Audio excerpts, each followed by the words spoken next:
Super, first name greatest, like a sprained ankle, boy, ain't nothing to play with. Started off local, but thanks to all the haters, I know G4 pilots. So I go into the guy. We're talking about gyno in case this wasn't recording, and now we're recording. I had gyno, tried to suck it out with an 18 gauge needle. Was that recording? The whole thing was recording the whole time. So. Oh, okay. Just throw it in there. Start it there, and we'll pick up. Yeah. So I go to the guy. I go in this nice plastic surgeon's office. I sit down. This guy comes in with like long hair, like a Led Zeppelin t-shirt, and like, you know, sweatpants, like holy sweatpants.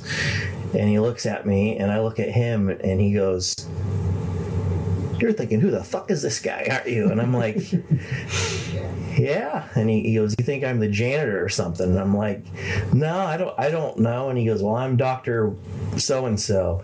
And he goes, "And, you know, I'm so confident in what I do that I'm paraphrasing here, obviously, but he's like, I just don't give a fuck."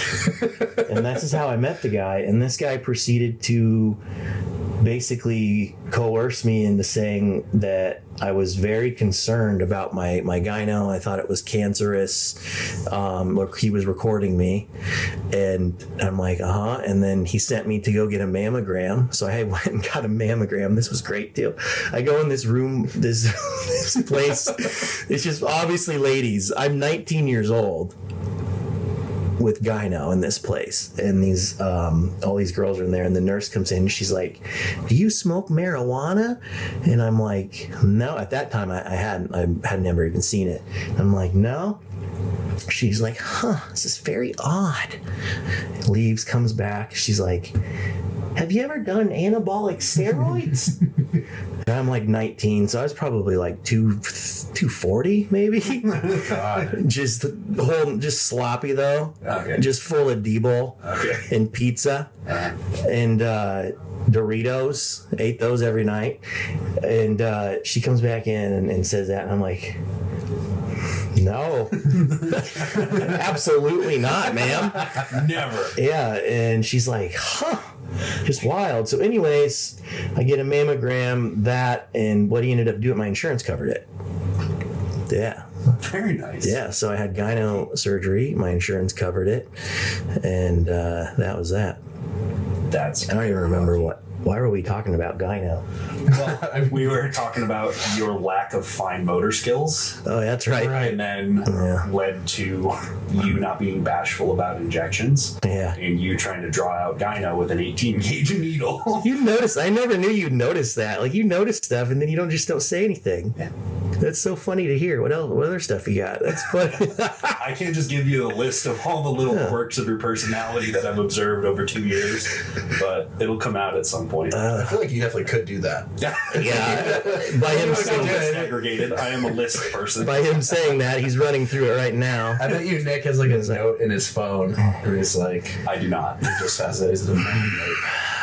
That's one of the things that I do not have. That's notes core for my phone. Do you have a lot of notes in your phone though? Like, me too. You? What about you? Are you one? Okay, so we all three do that. Yeah, I'm a big notes guy. Me too. Just note after. And reminder. Are they very? Are your notes are the notes very organized or no? No. Mine It's not. to the point where almost making notes is not worth it anymore because I make the notes and then they're all there and recorded, but then I'm like, keep typing. Did I ever have this phone? Yes. It's in the notes somewhere. You can't find it. How do I even search it? And then if I search it, I might find it. I'm like, yeah. But if I don't, I'm like, Well, hang on. How are you? So do you have it titled at least? Yeah. I okay, me too. Them so that I can search them. I do too. I have some of them pinned. You know how to do that? Oh, no, I don't know. You can pin them. So you just click and you hold down and it gives you the option and it just always keeps it at the top. Okay, hold it. Yeah. All right. I got to do that. Yeah. All right. Well, I will do this now because if let me don't do it now. Yeah. Oh, Ben, we got a host. We got a not a host. We kind of have a host. Yeah, we have a guest. Yes, we have a guest. We have our very special first guest, Sir Ben YANES. Yeah. And YANES. Close enough. What? Damn, I still fucked it up. Yeah, you did. It's just like Giannis, you know? Oh shit. So, Y-A-H. Yeah. On the record, his name is pronounced Giannis. Giannis. Jargon, Giannis. Yanes. He almost pronounced it the way his graduation. Yeah. YANES. My middle name is Lago, and they pronounced it Lego. So it was Benjamin. So they just Lego, butchered the whole Benjamin thing. Lego Yanis. Okay. Could have been worse. I mean, I guess they tried. Yeah. Yeah. Well, No, not really. I mean, the adding that part makes the story a little bit better at the very least. It does. Because now it's more understandable instead of just Ben Yanes. Yeah. It's like that definitely sucks. Yeah, the but- whole thing was fucked up. Yeah. Well, they read your name and was like, oh, this is kind of like cultural and complicated. Yeah. I'm going to give it my best shot, but I don't know how. Right, but the good thing about my graduation was that you didn't have to like actually go up and receive anything because it was like a COVID graduation that we did on the football field. So what you would do is it was all the chairs just splayed out on the football field, and you would stand up and you would have to wave. Right, so but you didn't have to actually stay anywhere for very long. You know, so if I had this very embarrassing name. Right, does that upset you that you had a COVID graduation? No, I would have rather not gone. Actually, Yeah, you did. the only reason I went is because my mom wanted me to go. Yeah, you got to go for mom. Yeah, And I Nick was didn't like, go for mom. Sorry, Cindy. I had to tell Mom sorry. Wow. Yeah. Well, how does it feel to be our very first special guest on this podcast? It that feels extremely good. Tens of people are going to see. If don't cut yourself short there. I think. Well, first of all, I have known you guys since when? Sunday. Sunday. Well, me for longer. We've been internet friends. Yes. We have not been internet friends. No, We went right to the real friends. we went straight to the real friends. How much better is that? Yeah. I didn't know, and I don't mean this disrespectfully. You know that I wasn't familiar with you. Yeah. No. And- no offense taken. Yeah, and I heard your name once from somebody, and I pronounced it wrong out there before we started here, and you corrected me. That's why we're laughing, because I still fucked it up. Yeah. Yes. I said Ben Yanes. Yeah. Yeah. But you were moving in the right direction. So. Yeah. So I mean, I literally just got to know you out there, and then I looked at your Instagram. How often does that happen weird is anymore? that? Yeah. That never happens. Yeah, the internet friends thing is really weird to me because there's you create this like image of the person in your head. Yeah. And even if like we called once or twice or something like that, and even if you do have a call and it is face to face or even just audio, you have a better sense of the person, but it's still pretty weird to actually see them. Yes. You know, 1-to-1 in person. So my expectations were met and exceeded. You know. So wait, how did you guys know each other? How long have you known each other on the internet? Months. I've known about you for probably over a year. I would say that's true of you as well. Yeah. So. All right. So how's this? Oh wait. But we only started talking probably. Just a couple months ago. Yeah. Yeah, it hasn't been very long. Before you get into that, can we sum up kind of who you are and what your background is? Yes, Ben, the floor is yours. Oh, yeah.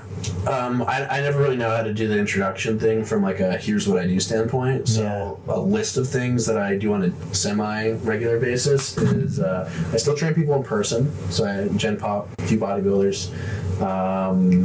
I make fitness content related to biomechanics, so a lot of similar stuff related to what Nick talks about and what Nick specializes in.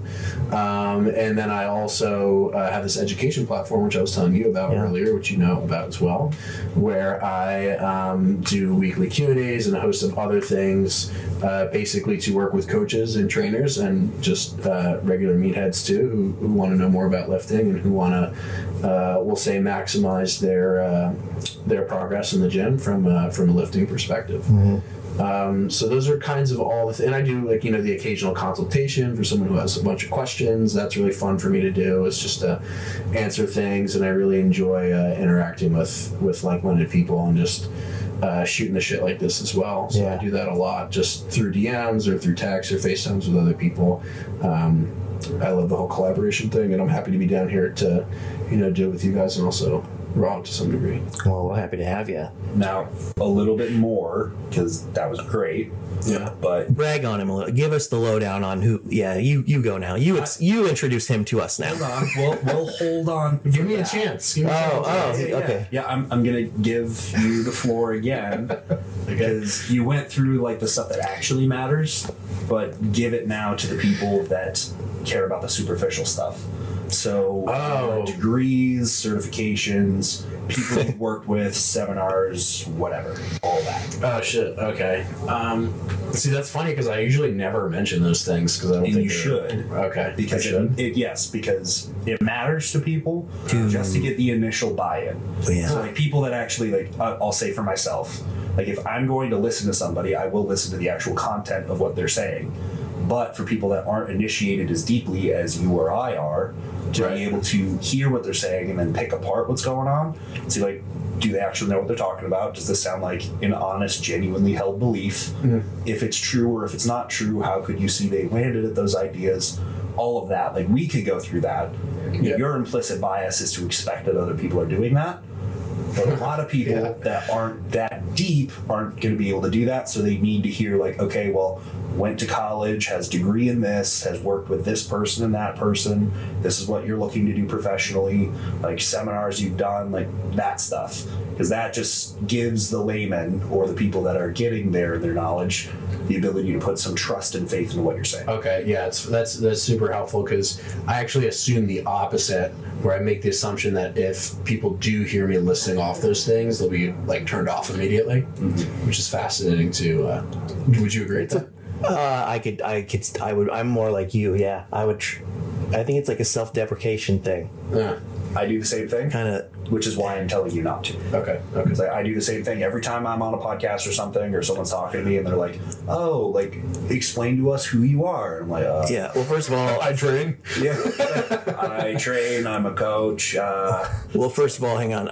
When you asked me that, I was thinking as if I were you. I don't have any accolades, so I have none. But I have a similar personality to yours. Like I would struggle with presenting them if I were you too. Yeah. Yeah. So I know what you're saying. To backtrack, I graduated from Gettysburg College, which is a small liberal arts school in Pennsylvania, with a BS in basically what's exercise science. Technically, it was called a health sciences degree, and I learned a good amount there, but I didn't take very many classes that were particularly relevant. You know, there was a lot of the basic sciences and the things that you have to. Why did you choose exercise science? Was it because you grew up playing sports? Correct. And you trained for sports? I assume at some point starting.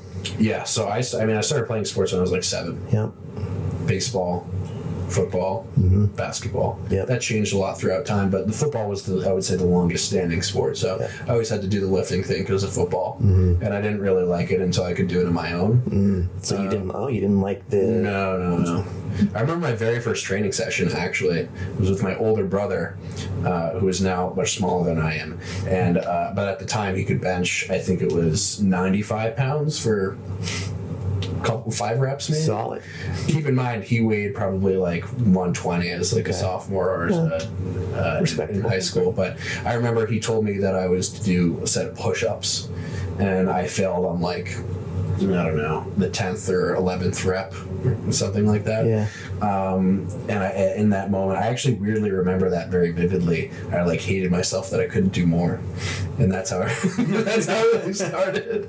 And then it just kind of took off from there. But after college, I basically took every course in sight. I could name and list a bunch of courses from well-known groups. So I've taken a lot of prescript stuff. I've taken a lot of M1 stuff. I've taken a lot of RTS stuff. Some of the more traditional certs I never really bothered to look into. I kind of just went straight by that stuff because I had people around me to direct me in a little bit more. That was going to be my question. Way. Yeah, how did you know? Yeah. So someone who helped me a lot, very, we'll say early on, and just in terms of I didn't know him directly, but just through social media and through his website, is actually Joe Bennett. Yeah. And I remember distinctly this one Q&A where someone was like, "Hey, I'm getting into personal training," which is what I wanted to do at the time, just like solely coming out of college. He said, and this was before then, so I still kind of had an idea of what I wanted to, the vector that I wanted to go in. But someone said, what like personal training certs would you get if you were like a new or an upcoming personal trainer or an aspiring personal trainer? And he said, like, skip the bullshit, go straight to RTS, do all that stuff. And so that's like what I did, and that was my introduction, and that was like the best piece of advice in terms of, you know, the education portion of this that I think that I could have got at the time. Mm-hmm. And then through RTS, you kind of just end up like, once you get interested in one topic, you know, it's like, even if it's as small as like a single muscle, you know, you deep dive into a single muscle, you end up somewhere completely different, you know, a couple days from that point, or even a couple hours. So after that point, it was kind of like ping pong. So that's how I ended up at the different courses that were sort of after that point. But that was really my foundation. And I was really lucky that I also had some background just through school, so that newer topics that, you know, other people who maybe didn't have that major were introduced to, I sort of had a vague idea of. So it was like I had this semi-introduction and then a real introduction that was, I think, made easier by some of that background. So I do think school was helpful in that sense, but not in the sense of any real foundation beyond that. It was more like, hey, I've heard these words before, and so I'm not completely lost with the actual. And this is what I feel like should be the model that a personal trainer should probably go through. Not that that is what produced you, because you are what produced you, but that should be the more traditional route.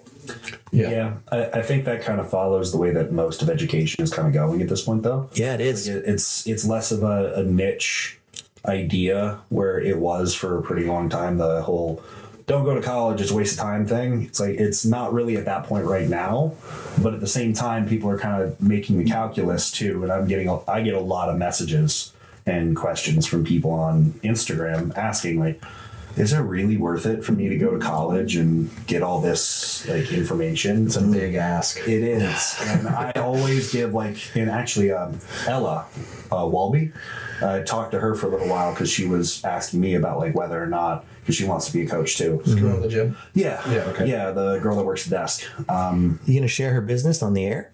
I'm fucking. I don't think she would mind. She wouldn't.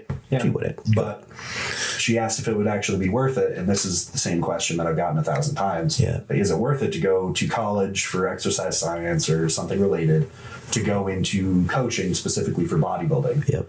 And I always have to give the answer. It's like, well, I'll say from my personal experience, it did help me, and it's similar to you, is that it gave you the introduction that gave you a good breadth to go from. You have a good idea of what's going on, and then you can just build off of that wherever you see fit.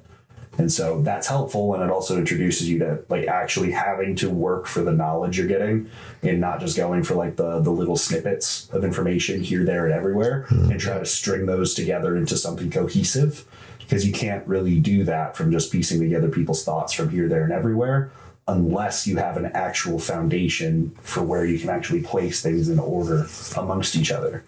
And so, yes, it's a good idea, but at the same time, if you actually care and you actually want to be like intellectually sound, have good information on top of mind instead of just having the information that they're going to give you, that's a lot of extra work that you're going to have to like dedicate yourself to doing from the get-go.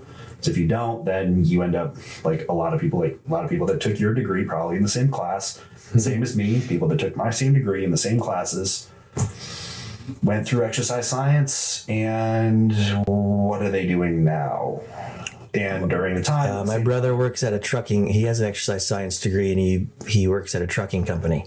And they're not exercising. No. So like that's a common thing. And like for the people that are a little bit more like Ben and I, you sit in those classes and you can look around the room and be like, there may be like 4 out of the 20 of you that are going to actually use this degree.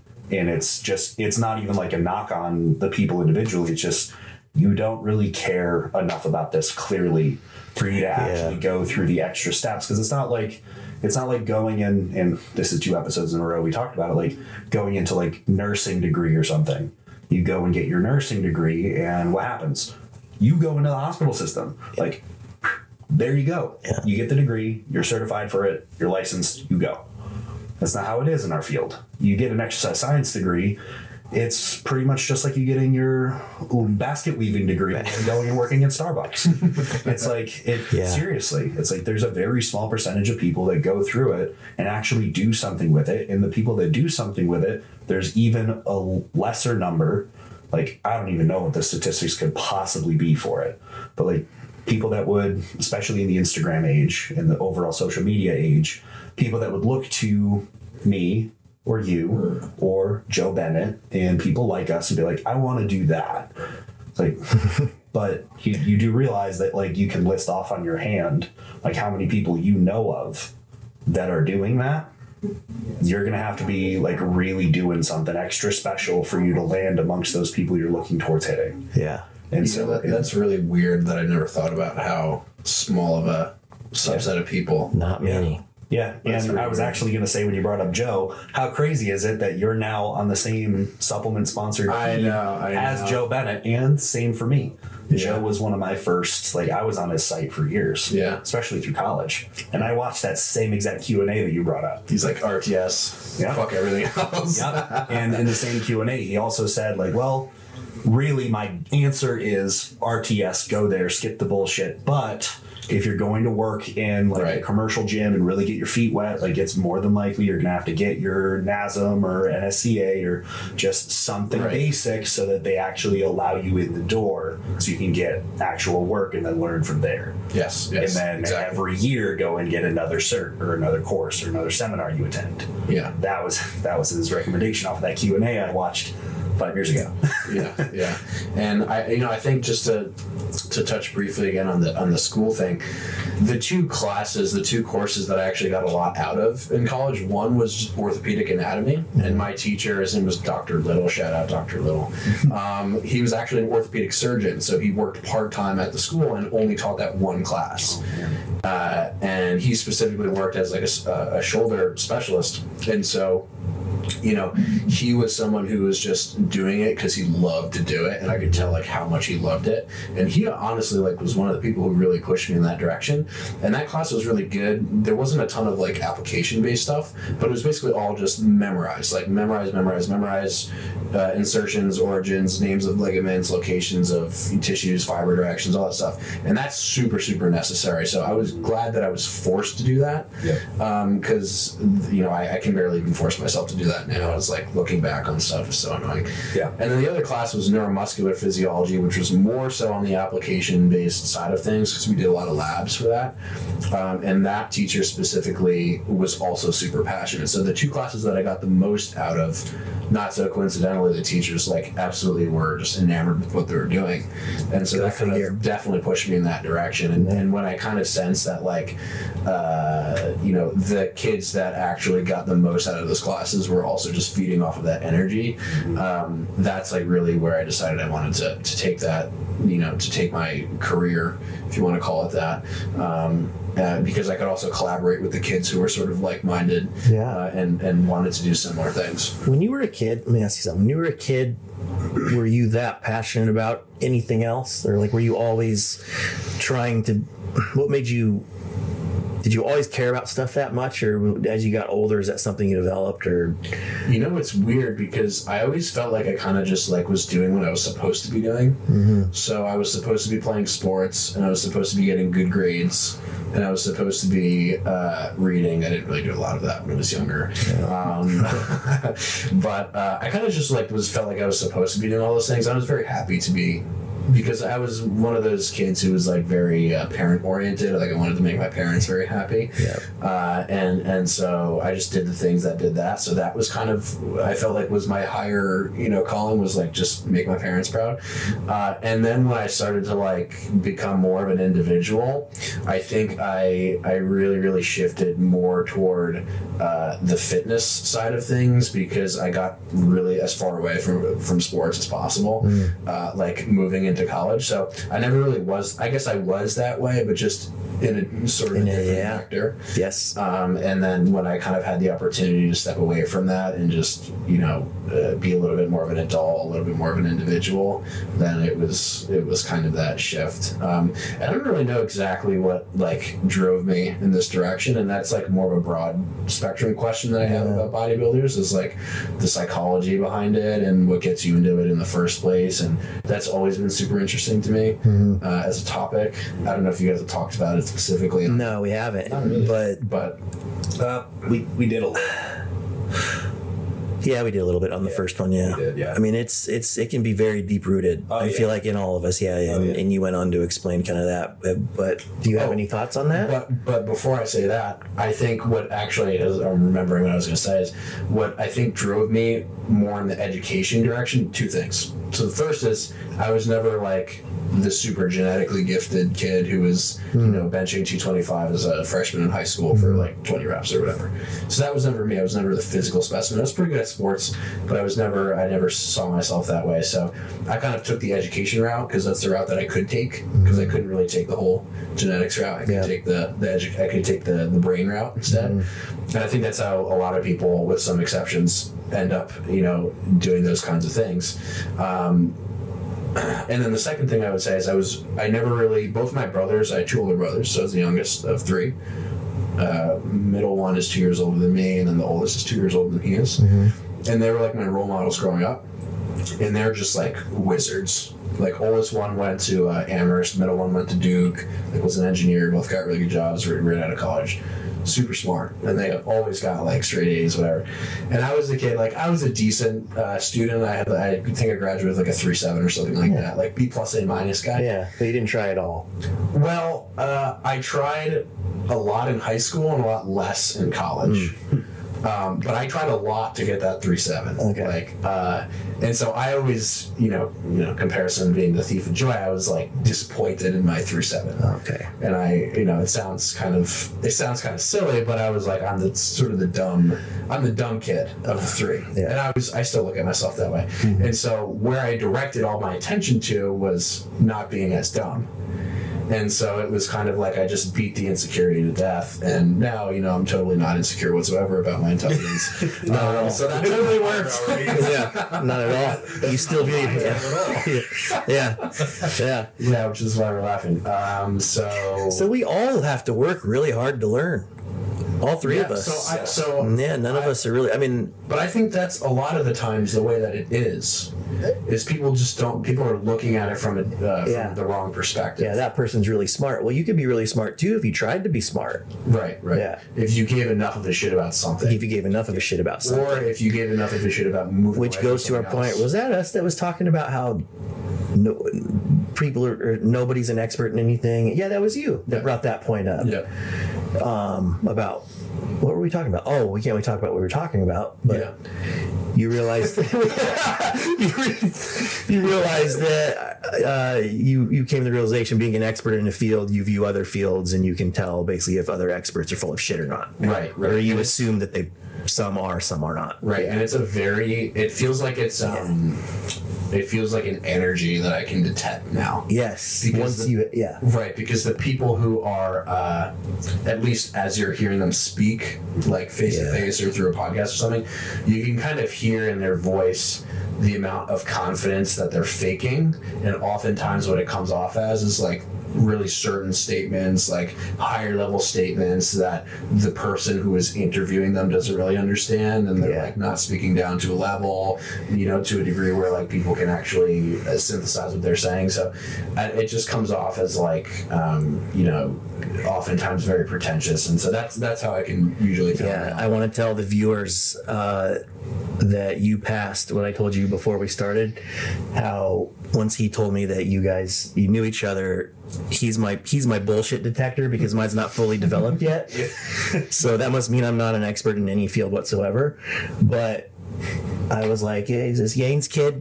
Yanes legit? and he said, yeah. So you passed. You passed the bullshit detector. Very so happy about that. Yeah. Congratulations. And that is why. And then, that's why what happened was you came, we were sitting there on the couch. Basically, you guys were getting a chance to talk because it's the first time you had met. Yeah, it was the first. Me and Tavish, you don't know this, but me and Tavish were texting each other just like, are you listening to these guys? It's like, this is incredible. Yeah. Wait, what were you talking about? Everything. A little bit of everything. I mean, it was just, it was cool to hear two people. It was like you talking to yourself, like me and you talk, but I'm not.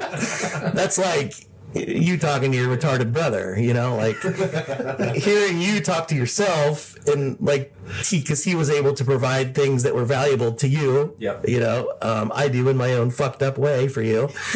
Yeah, but he's able to.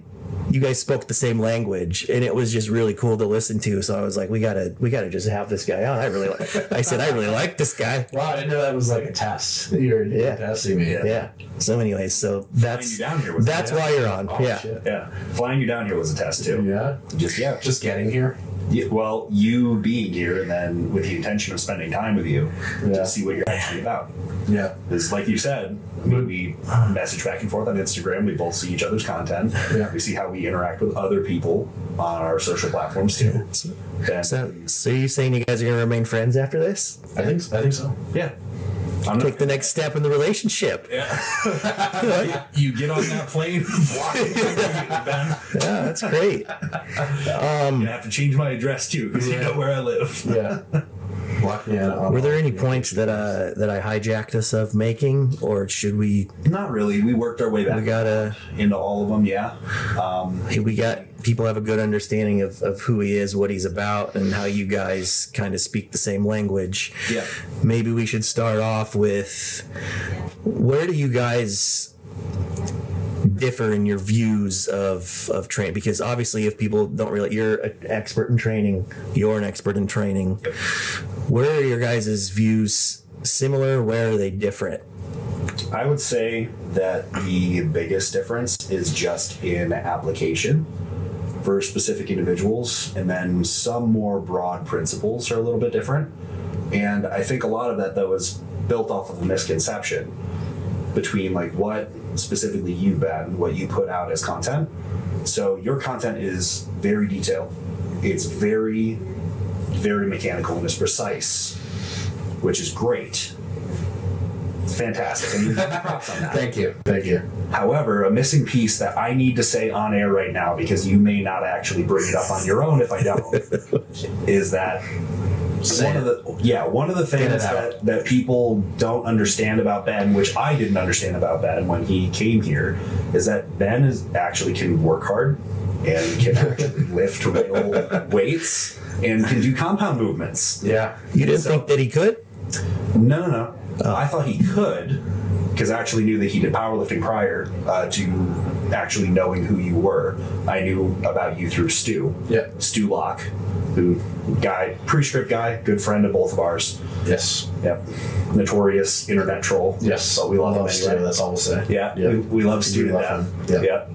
And I can't wait for him to be down here. He's moving to Jacksonville, man. very soon, and I can't wait to have him around. Yeah. So, but knowing about you prior, I knew that you could do those things, and you did do them in your past. But in your content, there's really not a lot of mention about like you actually going through your philosophy of like how you're going to program for this person versus this person, or this need versus that need, because a lot of your stuff is so mechanical that it's like specifically, here's a post on lat training. This is overhead lat work. This is horizontal lat work.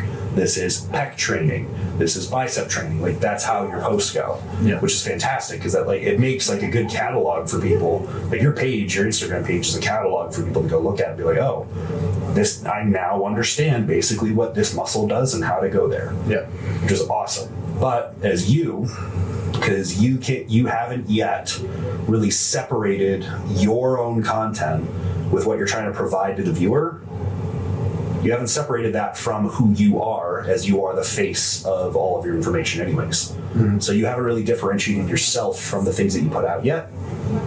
And in not doing that, people have come up with a conception of you that you're just a pencil pushing nerd that actually doesn't lift, doesn't do any compound movements. And actually, I've had to defend you on Instagram a handful of times specifically this week after like posting up. Yeah. Well, posting up. Oh, that you're training together? Yeah. Are people talking shit? Well, slightly. Slightly talking shit. But the shit talking was like, oh, like he's actually doing like compound movements, huh? It's like, yeah, he is. He actually does do that. He just doesn't do that in his training personally because he builds all of his training based off of his training partner, who has a lot of orthopedic limitations. issues, a lot of limitations and orthopedic issues that preclude him from being able to do a lot of the big, heavy compound work, and that's part of why when you see his training. Is that why? Okay. Yeah. So like there's more context to that, but yeah, but and also you don't really have like goals to be like a pro bodybuilder or anything like that. So your training is secondary to your training partner, who is. Yeah, correct. And so, and you not making the statement publicly because you haven't thought about it. Correct. Is because we talked about this in the gym. I was like, oh my god, really? Yeah, I forgot. I didn't know that. Yeah, yeah. Because people do view you that way, and that's part of like this like non-starter stigma that you have with like a portion of the market of people that are looking for this information. Yeah. Is that you just haven't differentiated yourself and what you're doing and why versus the kind of content you put out that is just very detail oriented and precise and actually abstract away from your own experience. Yeah, right. What is confusing to me sometimes about this, though, is that I'll get all kinds of hate from different sort of people along the spectrum of like total, newbie to IFBB pro who's, winning the Olympia.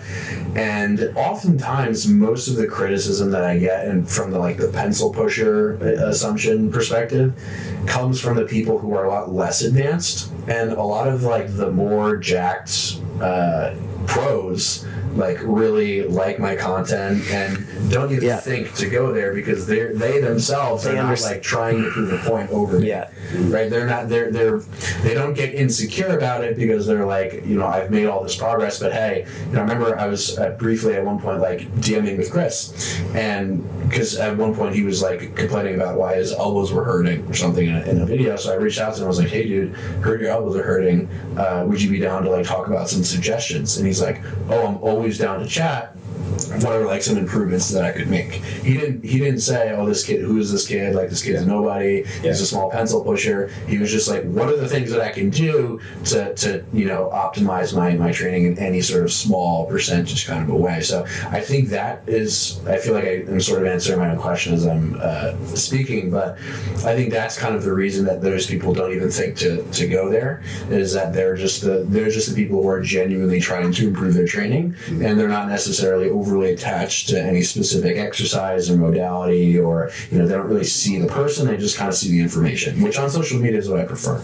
It's that and the more advanced guys. I almost included myself in that group. I'm no longer in that group, but we also you are, though. We also, I'm going to say we, but without saying I'm in that group, but we understand that we're at that level. We understand the context, and we understand that that you're choosing to not be on a bunch of, we know where we're at, and the drugs play a large role in that, and we know that that's not what you're aspiring to be, and we know that if we're smart, we can learn from you. Mm-hmm. It doesn't mean just because we're bigger doesn't mean we do anything any better. Yeah, but that's still humility, that takes, I think, a large degree of humility to talk to some, even if it logically makes all the sense in the world. Yeah, it's still, there's that human element of it, which is just me big, he small kind of a thing. Yeah. So I understand that. So that's where this comes into play. Yeah. Which is I should probably be posting more of just explaining that context, and I know I explained this to you briefly earlier, but my training partner, who is a pro, has basically had every sort of lower spinal injury diagnosis under the sun, and for the last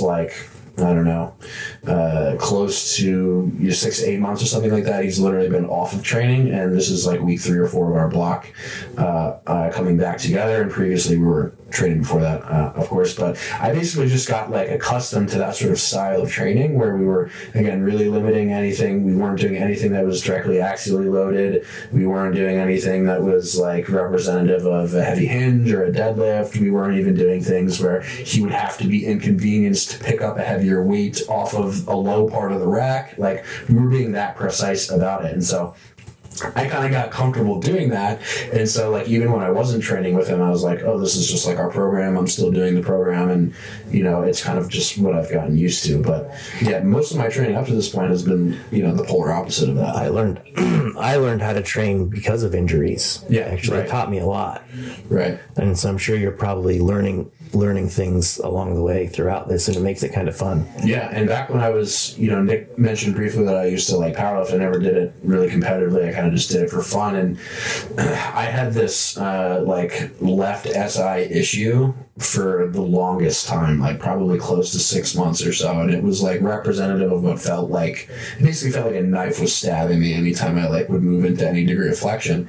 And so it took, and that was something that really, you know, pushed me more and more in the direction of learning, because it's like just the same process over and over of I have this problem, I need to solve this problem, and when I solve this problem, I learn something new, but ultimately the problems kind of keep emerging. So first it was the SI, and then once the SI cleared up, it was like the knee, and then once the knee cleared up, it was something else. And now I'm at a point where I'm like, I feel great all the time. Yeah. And I do attribute a lot of that to, you know, my learning and just at this point knowing my body to a larger degree. But it's really, really cool when I can actually see someone who is in that same position and help them in the same way that I kind of help myself. Yeah. Because that ultimately also impacts the entire rest of their life. Like, yeah. Everyone knows what it means to kind of like be in a tremendous amount of pain, and it fucking sucks. So it doesn't just affect you in the weight room. Yep. Right. So that's also, I think, a big, you know, part of the reason why I tilted, and I still tilt toward that style of training. Is just low risk, and you know, I think generally low risk. Maybe you disagree, but slightly, but you know, well, great enough degree to argue it. Yeah. Well, let's okay. Back to my original question. Could you guys come up with? If not, we can edit this out. Can you guys come up with on a whim what your overall? What would you say your overall principles and philosophies are, and then he can say his, and then we can see where we differ here. That's gonna be way too long. You can't do it in a. No, you can't do it. Yeah, because there's kind of like almost a different principle or philosophy, because the answer is like it depends for me. Yep. And then you have to like address every sort of context under that depends umbrella. Yep. So I don't know if there's maybe a more broad scope version. Okay, don't lie to me. Don't lie to me. Is there anything that you've ever seen on his page before you guys were friends that you're like, fuck this guy, and vice versa, and vice versa? Yep, absolutely. Yep. What was it? Oh man, I think. Just say it, man. Don't sugarcoat it. He won't. Don't worry. Well, I think the major thing was just more like the tone of how you went about it is what initially pissed me off. Because like I saw your stuff originally, and I'm like, all right, I had the same assumption as a lot of people do that I'm talking towards. Yeah, like this like pretentious no lift dick. Yeah, kind of. Yeah. But I'm also like, I occupy the space personally where we talk on the same level, but then I'm also trying to be a pro bodybuilder and be at that level too. Right. And so it's like, okay, well, this guy's talking a lot. Maybe he's putting out a lot of this information like very definitively and pretty at the time too, because it's like a year ago. It's gotten better. It's gotten a lot better, and I give you a lot of credit. Thank you. And I'm still actively trying to steer you towards being a little less argumentative. Right. But your tone was very like assertive and like, this is the way it is, and if it's not that way, you're stupid. It's like, that's not what I said, to be clear. That was just Yeah, I know. That was the overtone. yeah. That's like. Did you mean to be that way? Did you realize you were being that way? No. Did other people tell you that? Or did you just get a lot of shit over the last year? Other people told me that, but it was always in a comment section, and it was always like it was never carefully relayed, and it was always from someone who had something else, like a personal jab, to say. So for one, it's like if you're gonna actually try to make a point to someone, you don't fucking do it in a comment section. Do you know what I mean? No. Anyone who comments in a comment section to make a point wants other people to see their comment. Yeah, it's like calling you out in front of a group of people. Right. Like you're standing at a party. Right. And you just call somebody out for some bullshit right in front of them. Like, you're doing that on purpose. Right. You pull them aside and you say, hey, dude, like, I know this is what you're going for, and, you know, even though I don't know you, you know, maybe you're not aware of the way that this comes off, and, like, here's what I think about it. That's much more, and that's, like, Much more effective. Yeah. Much more effective. Yeah, and so, you know, I was being told that, but at the same time, when I was told it, I would have this, like, sympathetic reaction, and I wouldn't be able, you know, everything just basically gets blocked when that sort of a thing happens. So I generally now, well, I'll let you go first, because you were kind of in the middle. I don't want to. Oh, no, that's fine. You're kind of getting to where I was going to be going anyway. But the thing that would irritate me is I didn't know you. And then you weren't somebody that, quite obviously, like, you weren't doing a lot of, like, the really hard, heavy training. You weren't exhibiting that. You weren't telling your reasons why, really, for that. So, like, up to this point, still, you haven't differentiated that to the public, which is what we were just talking about. Yeah. And so that was something I didn't know you personally. I saw your content. I saw how, well, not massively physically impressive you were while posting it. And then saying, like, well, straightforward. Yeah. So, and then seeing just how definitive you were, and then how aggressive you got when you were challenged, was like, okay, well, this guy's clearly an ass. It's like, he may have some good points, but that's just not the way to do it. But was he wrong? Would he ever be wrong in what he's saying, though? I don't really. In your opinion? I don't remember back to early. What if he's right? It's like, because you've changed your thinking over that time too. I have, yeah. And Always. so you've evolved over that time. So I don't keep the Rolodex. Well, yeah. No. Yeah. But there were things that I disagreed with. Okay. When I would read through it, I'd be like, okay, that's an idea, but I'm just not going to weigh in. I'm not going to comment. I'm not going to send a DM or anything. Like, this is just a dude doing his thing. Right. But I was following along to see what was going to happen. Right. And so Here I am. yeah, here you are. And so Wild. in your original question before you added the extra one is like where we fundamentally disagree on things. Like, really the major thing up to this point, especially after knowing you and you being here and being able to talk to you more at length, we disagree on a lot less than what I think a lot of people on the outside would expect us to. And I think it's just more so like the delivery. And I think for a lot of things where you would differ from me and where I would differ from you would be just that the arguments that are being made on either one of our behalf for the idea that we would hold more closely has just not been articulated to either of us in a language that actually makes sense for us to actually, like, buy into. And so, like, we've had a couple of conversations during training, like some of the ideas, like, I'll pull this one, doing warm-ups before training. It's like that, because I brought that up. I'm like, I'm going to go do some warm-up stuff before legs, and you just laugh. You're like, okay. I'm like, I know how you feel about that, Ben. But Tell us. but give your philosophy back. How do you feel about warm-ups? All right. Without getting overly contextual about this, Yeah. because I probably would not. I can't wait to hear it. Okay, I would not give the same warm-up to someone, let's say, who is about to do back squats in their top set as a powerlifter is a set of 3 with 700 pounds. Sure. That warm-up looks very different for me than if I'm going to train back and my first exercise is a lat pull-down, right? So if my first exercise is a lat pull-down, I will do sets of a lat pull-down with a lighter weight. Okay, a lot of people get into all this fancy stuff with, and I've been here, I've been in this place before, so that's why I'm probably a little bit passionate about getting people away from it, which is just like these, this whole circuit of exercises that isn't, its purpose fundamentally is basically to take people into more extreme positions than they maybe otherwise would be in, oftentimes in a way that is more passive. So a lot of people do stretching, right? A lot of people use PVC pipes to do whatever, joint mobilizations, foam roll, dildo gun, whatever you want to do. And so for me, it's just like, I used to do all that shit. And I never really saw a difference in outcome, either in range of motion or in specific like stimulus I was achieving with the exercise. And so one day I was like, what would happen if I just stopped doing this? And guess what? Nothing changed. And weirdly enough, a lot of people who also adopt this same strategy will message me, and obviously anecdotal, obviously sort of whatever bias that's called, but they'll say like, oh my god, man, I used to like stretch and warm up for 20 minutes, and now I just don't, and now I just go into the first exercise with lighter weight, and holy crap, it's like way better, I feel way better. And like part of that obviously is clearly cognitive, but I've seen it happen in other people as well, where they have this realization. Now I think, again, so I brought up earlier the example where that may be different, right? If you're a power lifter, or if you're doing exercises maybe that you have to do if you're a weightlifter or something like that, those are positions that may be, in terms of like an active range standpoint, where can I pull my arm, where can I put my leg, those may be out of the constraints that you're dealing with just on a day-to-day basis, right? So in those specific cases, you would want to use those kinds of modalities. Doesn't really matter what it is, that could get you to those positions, and that could give you greater exposure to those positions without you actually having to maybe overly fatigue yourself, like you said. Yes.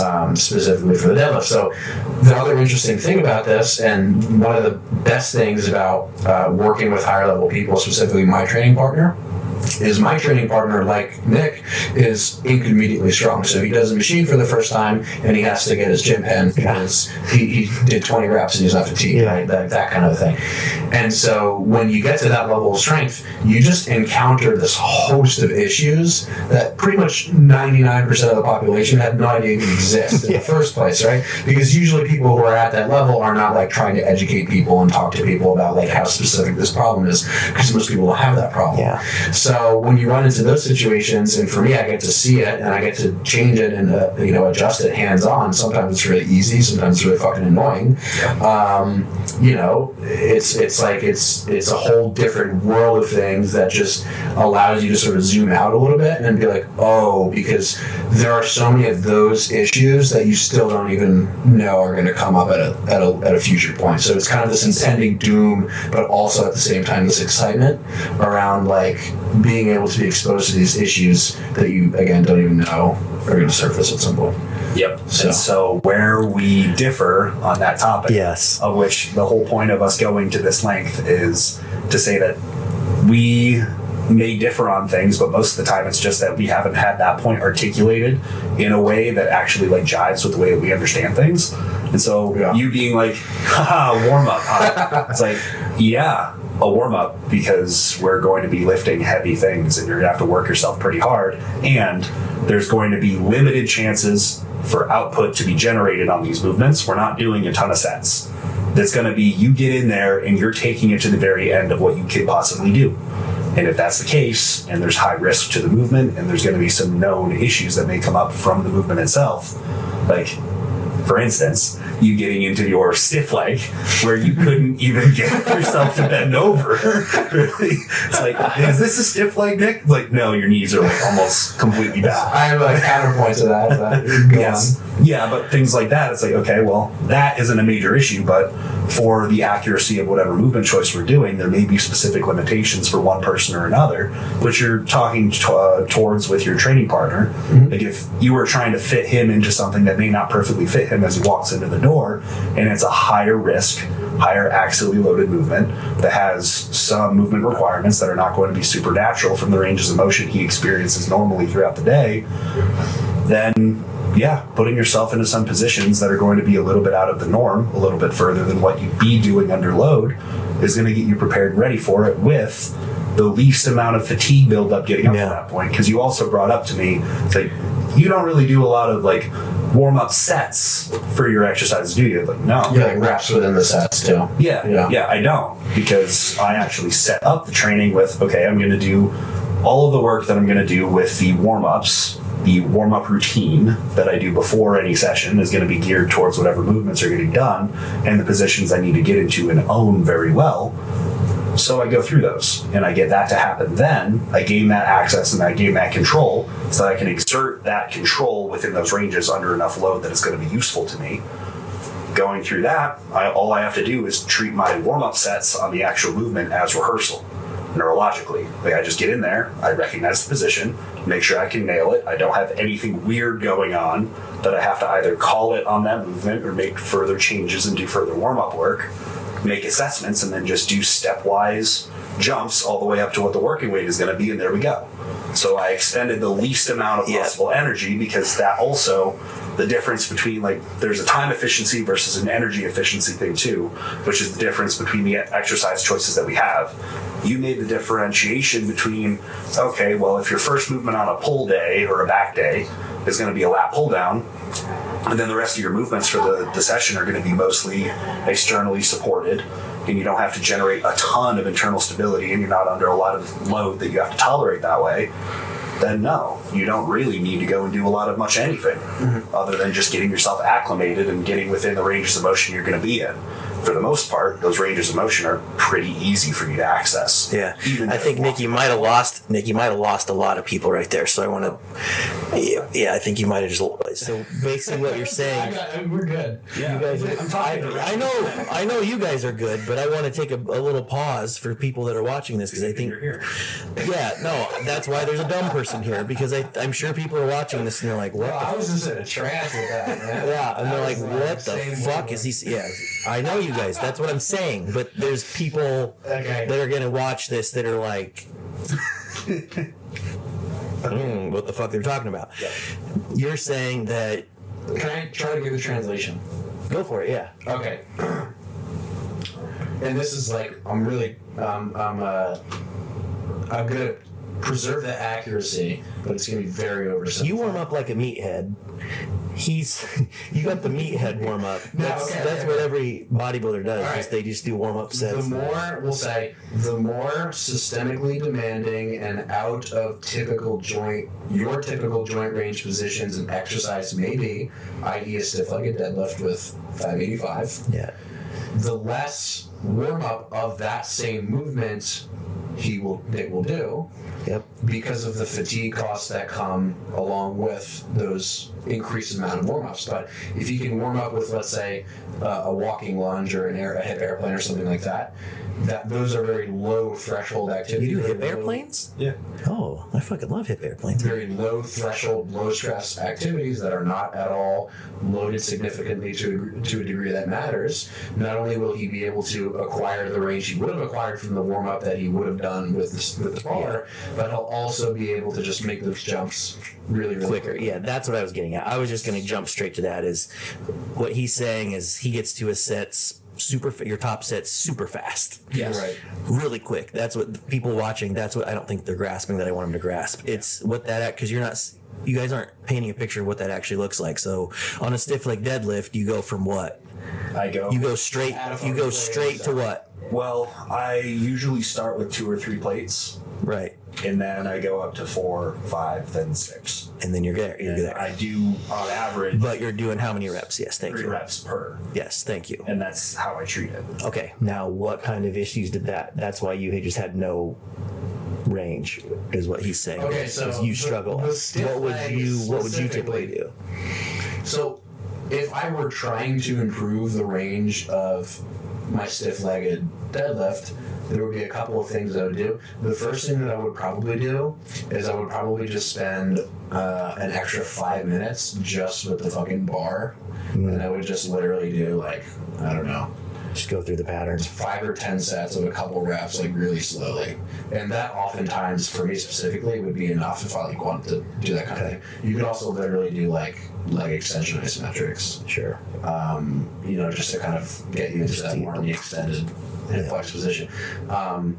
But the thing I also will say in terms of if that were a part of my program, is again, being a weaker individual relative to Nick, stronger than a good amount of people, but not as strong as Nick. What I would do is I would probably just build the floor up to me. Mm-hmm. And what I would probably do is, if I felt like I was making adequate progress with that slightly decreased range with the joint positions that I was trying to get myself into, right? Relatively straight knees, relatively bent hips compared to that. Then what I would do is I would just look to move that block down or move that distance down over time if I felt like it was something that I needed or that I wanted. I think where a lot of people go wrong with this, though, is just assuming that, like, the more the better, or the more the merrier. And so they kind of they'll take something and make a saying, they'll throw it to the other extreme, and they'll be like, well, I need more range and more range and more range. And it's kind of like, if you're doing the same movements on a regular basis and you're not in pain and you're healthy and you feel good and you're making progress, then the very notion that you should change what you currently have is basically you saying that the nervous system, your brain, has figured out the wrong thing, right? It's like, here I am in this pain-free, healthy state. I'm going to have the audacity to say, no, I need to be different even though I'm perfectly healthy right now. It's like, that seems a little bit far-fetched to me. So, again, it's like there are extremes to this.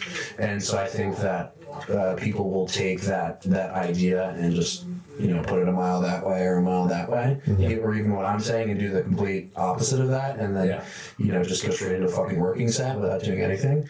And I think the answer slides, but it's always within some reasonable boundary. And we'll circle it all the way back to the original question again. Where we disagree isn't really actually disagreement. It's just that from you not having you sit in front of a camera or in front of microphones or sitting without any of that and just talking to somebody at length about the topic, they don't get that gray area from you. That's the part. That's where we disagree, is that I agree with most of the things you say, but then you say them in a way that almost like it implies that there's no gray area here. Like, this is just what it is, especially, and we talked about this, and this is what has made you internet famous, that you have cornered the market on fitness memes. Like, you have taken all of the famous meme images and then turned them into tools for you to get a point across.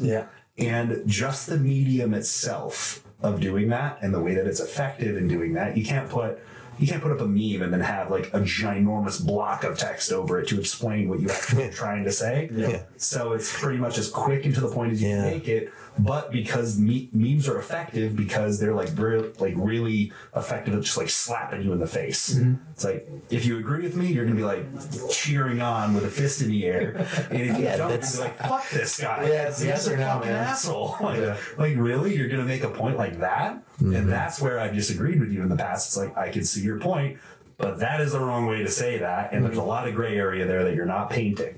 And that's one of those specific ones, and I'm glad that we talked about it with the warm-ups, is because that is a specific one that actually I see from the outside haunts your page. The ghost of warm-ups past haunts your Instagram page like nothing else. It depends what you mean by haunts. It comes back all the time. It's that people are going to come in like, what about this? What about this? And then you have to entertain the long, annoying conversation, because I can read the comments and I can see you sitting there like, no, you answer it? Not a lot of times. Okay. No, I used to. you used to. And then I could see in just the way that you would type that as you're typing it, you're like, this again. All right, I'm going to try and say this in a way that only slightly pisses them off. Right. Just a hint of angst. Yep, because you use your intelligence as a very sharp weapon. Occasionally. Yes. You artfully make your statements in a way that they could be interpreted as positive with a little bit of a lacking of social awareness, if people want to give you that grace. Sure. If they want to. And then there's another shade of it that if they interpret it another way, it's, okay, well, this is just a pretty neutral thing for him to say, and that may have just not been worded properly at the very end. So here's what I usually do now, and it does...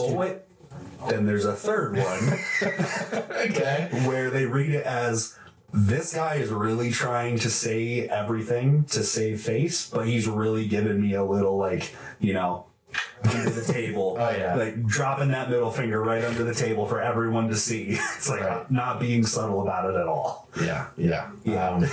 So what I've deferred to more recently, if I do respond to a comment, is I usually ask a question. And a lot of times the question, even if it's like a comment that's like this long, you have to scroll to read the whole thing. Respond with one question about one point that they made, which also gets people a little riled up, right? Because people usually interpret that as like, I'm not taking them seriously, or I'm being pretentious, and or something along those lines. And genuinely now, I do it because it's a lot easier, and because a lot of the times that the people who make those angry comments, they haven't really quite worked their own arguments out in their own head. Like, I think that's part of what Nick is describing too, the medium, where Instagram is literally built so that you gain traction based on reaction. Like, you don't gain traction based on like, let me take a day to think about this post, and like, I'll save it and read it for later. Like, no one does that. Correct. They just fucking comment. And anyone who has that sort of reactive tendency on Instagram is not going to really think through what they're saying. So the question is kind of like, it gives the person an opportunity to either react more aggressively and more negatively, or and I've actually seen this a surprising amount of times, they're able to identify that the question is like a check engine light. Yeah. And they're kind of like, oh, okay, like I kind of see why that was really stupid that I said that. Yeah, and then they'll backpedal a little bit and say something, and then they'll actually answer those people. Right. Yeah. And It's a filtering mechanism you develop. Yeah. Because oftentimes when that paragraph comes, there's too many things to address. Yeah. You can't address that many things. Yeah. Especially even in like one-to-one conversation. You go on a rant, you got to be like, all right, let's backtrack and like let's bullet point this thing. Yep. Right. So I think that's super helpful to do. I agree on the disagreements. Yes. And I'm still sorting out ways to kind of go about that. And one of the strategies that I've been trying to use more recently is longer captions that are a little bit more thoughtful. This doesn't apply when I like repost something, because we'll get at that another time, but I'm trying to just maybe add more context in the caption, give a few if scenarios, and like, read this as and don't read this as kind of things. And so I think that's kind of what I'm trying to see in terms of what change does that elicit in terms of people's responses. And I found that there's a pretty clear correlation between when I tend to do that and when there tends to be more of a positive response as opposed to a negative one. So, but I definitely do appreciate that insight, because Nick points out a lot of things that I don't. He does, and he does it. He does that, and he does it in a great, non-offensive way, right? Right, and it's very weird because I haven't known him for long. Yeah. Very weird situations. He's very effective at it. Probably because we're similar in many ways, but yeah. You know that there's no disrespect behind it. It just is what it is, and you get to realize that he's probably right.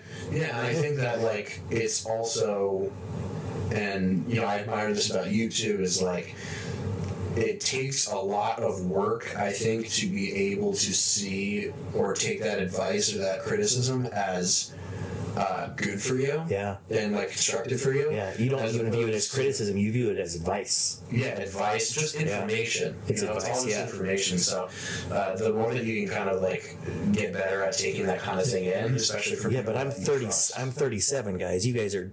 Tell them how old you are. 23. I'm 23. I was going to make that point too. 23 and 24 years old, guys, and you guys are doing that now. That's not a normal skill to have at your age. So the fact that you guys are able to do that is, that's what's impressive to me. Well, so I would say too, with like part of the way that I communicated things to you, Ben, I give you that information on what I'm seeing from the outside because I know what it's like to be on the inside of that. And so being on the inside of that and knowing that when is your birthday? May. Okay, so we're less than a year apart in our age. It's like, and I can see like where you're going and how quickly the pace picks up with you.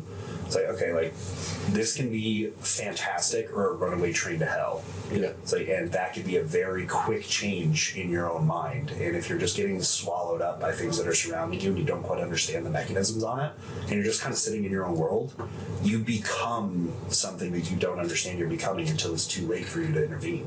Mm-hmm. And so, like, I've been there, and I've had to deal with, like, the personal reckoning of, like, who am I right now? Right. And when I see people that are especially, like, kind of similar to me, like, I can talk to you like this too, because I know that you're pretty similar to me too. It's just we're from different generations. Yeah. It's like we're in the same generation. I can talk to you on a very, very, like, straightforward, like, this is the level we're speaking on. Yeah. And so, and knowing that, like, I'm only a little bit older than you, and I've been around, like, in the public eye a little bit longer than you, it's like, I know what that's like. Yeah. Yeah, and I also I think that ability for someone to pull you sort of back to reality is what keeps me moving in a better direction. And someone who does that also really well for me is my training partner, who I told you is not on Instagram, so he doesn't have Instagram. Yeah. And funniest thing was, like, when he was competing at when he got his pro card, all these people around me were, like, asking him, they're like, oh my god, because we were all cheering for him, obviously, me and his family, and they were like, what's his Instagram, what's his handle, like, I want to see his pics and his vids. I was like, don't bother, like, doesn't have it. So he basically doesn't see any of that. He just trains people full time. He has, like, 4 or 5 sessions a day, like, makes a super good living, does his bodybuilding thing in the background. And so no one knows about him, so he doesn't know that side of things. So when I tell him things about the, Instagram or social media, the drama going on, he has such an interesting perspective because he has no idea even what the platform is remotely like whatsoever. He just hears things from other people, and so Amazing. God bless him. Yeah. Right, yeah, he's in a great place. And Most emotional, mentally stable. he is. Yeah, he's a very stable individual. But one of the things that he said to me a couple of times that I always continue to try to think about it is, like, I remember, I won't detail the specific scenario because maybe later, but I told him about this specific scenario, and I told him the way that I reacted to it and the way that I reacted to it publicly, and all he said to me was, like, how did it feel when you said that? And I was like, it felt like total shit. And he just, like, nodded his head and he walked away. And it's happened, like, a good amount of times, and now I'm kind of starting to get it more. Yeah. So last week at some point I was, like, angrily typing on my phone something, and then I was able to kind of, like, step outside myself and look at myself and how ridiculous it was that I was angrily typing on my phone, and then I just turned my phone off and put it away. And I was like, I'm not going to come back to it. Because you start to kind of gain that awareness of, like, when that starts to happen and when that thing is starting to bubble up. Yep. And then all you have to do is you just have the power to put it away. Yep.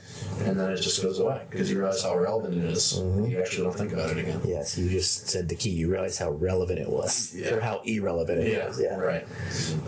So I think that's been huge for me as of late. And so I'm very appreciative of that and that presence in my life. All right, so we got into warm. Do you have anything else you wanted to add on that? No, I can leave it. Yeah, I think that I'm trying to think what people would want to. We got into warm-ups. I have a topic. What do you want to talk about? If it's approved. Yes. There seems to be... What's on your mind? Yeah, there seems to be... Yeah, I've had this on my mind for a while. We'll say groups of people that sort of are poo-pooing the... we'll call it biomechanics, optimal mechanics movement. And we don't need to get into names and who said this and who said that. You can. We shouldn't. We shouldn't? Yeah. But, it's been a bunch of different people over the course of the last, it kind of comes and goes with people's, emotions, I guess. And the most interesting thing is that some individuals that would be big perpetrators at one point in time usually get turned at one point in time. Yeah. And then they oscillate between. So I'm really curious about both your guys' opinions because you have different perspectives on this, I'm sure, from the standpoint of, like, where you're coming from.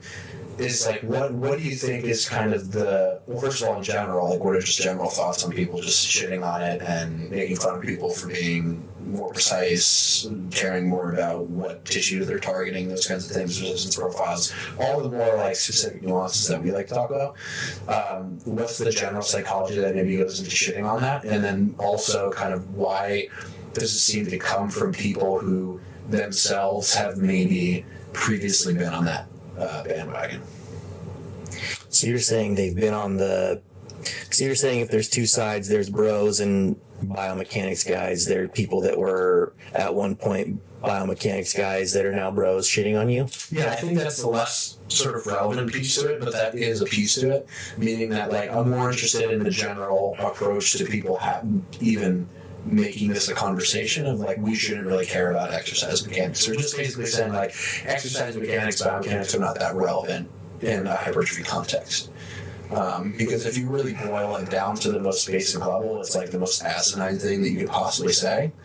But I don't know. Gosh, yeah. Start us off. I let my wheels spin for a minute. Yeah, I was going to see if you wanted to go first on that one. No. So that I can then go in and clean up after. No. Which I'm also not the best person to ask because I've become just completely not judgmental at all in any way, shape, or form. So it's like, I don't know. You start us. I'll probably have some thoughts if you start going. So I would say that there might be like a bit of a false perception on who exactly is doing most of the poking. And I think that's part of the medium too of like Instagram and Twitter and all the rest of these things that we have is that, like you said earlier, it's like the people that are going to be responsive to the content are going to be like snap of the fingers responsive, and they're not usually going to think things out. And a lot of the time when people are like that, they already have a deep emotional attachment to the things that they're saying, and you hit a trigger for them. And it's just like an immediate knee-jerk response for where they're going to go as a result of that. And I think we kind of have a caricature in the argument going back and forth of like there's super bro that just rails against people that actually give a shit and want to be more precise and more exact. I think that's a lot less of a thing than we imagine it is. I think we kind of paint those opposites just as almost like the archetype of everything else, which is kind of something that annoys me generally about people's perceptions about the world, is that we have all adopted the thinking that like there's a spectrum to everything, and then in that spectrum it's one straight line, and then you have one person that has the most extreme traits of one side of an argument that's all the way over here, and then there's another person that's the opposite of that over here. They share nothing in common, and they just fight each other based off of principle because they don't understand each other. I think that's a lot less of a thing in most topics. And I also don't believe that the trope that the truth lies in the middle.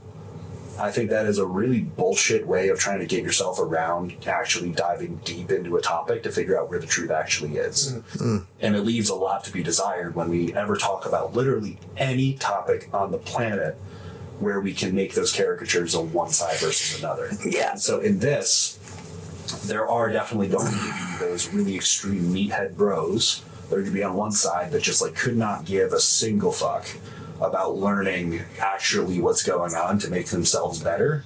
But to your point earlier, talking about like your experience with the more advanced people, like you talking to Chris.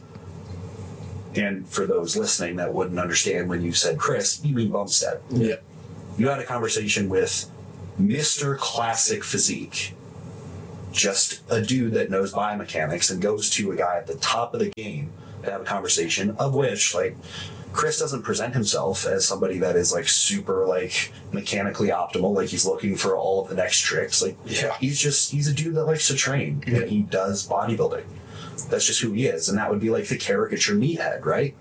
That's what we would be looking at as the base personality of a person that's on that side of the argument. But most often it's not those people that are like throwing shots across the bow at you or me or anybody that's trying to actually improve on things. Like those aren't the people that are doing it. More often those people don't even know who the hell we are and do not care, or they're watching and they're part of the silent majority. And they may not have enough knowledge for them to really weigh in on it very much, but they're just there kind of passively taking it in, probably not changing a lot of what they're doing and not applying it, but they're probably consuming it if they do know of us. But they also are usually self-aware enough that like, I can't speak on this level, I'm not going to interject here. I think that's more of the majority of them than anything. I think where the people that are actually throwing shots across the bow and why we're seeing this like kind of weird gray that is kind of hard to put your finger on is that the people that tend to throw those shots are people that have already started their foray into trying to optimize things and they've come to separate conclusions than what you have or I have, and they hold very tightly to them because that's like the ending brick wall of where they've gotten to, and they haven't either honestly and honest to themselves here gone as far as they should have gone to figure out what that next possible step in that intellectual pursuit is. And they've settled themselves on where they are, and they don't want to be budged because they feel some guilt over the fact that they internally know that there is a next step here. There's more information I could gather that could further inform this and maybe paint in those gray areas that I inherently knee-jerk disagree with. That little bit of like a back of the mind subconscious guilt there is what gives that like really harsh aggressive reaction where they're like straight up blasting you with like ad hominem attacks directly at your personality, and then try to tear down all of your content with like little one-liner questions that they think are gotchas. Right. And that is really the way it goes with a lot of these people, and people that we're not going to name. It's like, those are the types. It's the people that have already started on that journey, have their own preconceptions made, but then they don't take it far enough to get to a place where they can talk on that same level, on those same points. And so they defend their corner as hard as they possibly can. Because there's an underlying guilt component to it, because they know that they haven't taken it far enough. And so they're just standing on their authority. It's like, it's the smallest dog makes the loudest noise. It's the same deal, but it's just an intellectual thing. It's like you knowing that you're the small dog, but you have something to say. Like you're still a dog. You're in this fight. You're going to make your stand. And so you want to be heard so that your point that you identify with, that also, because these are people that have platforms that are either they're trying to build one and they're like completely nothing on the internet. Like they don't know anything really, but they're trying to build one, or they already do. And part of their identity and their business and their personality is built off of this persona and their platform. It feels like a personal attack. One, on an actual, real, deep level, that they're feeling attacked because it's intellectualism that they're not capable of getting to, or they know they can but haven't willingly gone there. Or it's an attack on them because they're getting to that place where if you're saying something different and people are buying into you then, or me, but we say something different than they do, but it's still in that same vein towards optimizing and intellectualism in the pursuit, then it feels like anything you say or I say that's contrary to their opinion is an attack on them, even if it's not. Fuck. Well, I have nothing to add to that. That was really well said. Yeah. I also think that occurs at a micro level with every statement and conversation. And oftentimes when those things go unaddressed, you stack enough of those things on top of one another, then you end up at the ad hominem, or you end up at the short-sighted statement or question that's meant to belittle and insult. Yeah.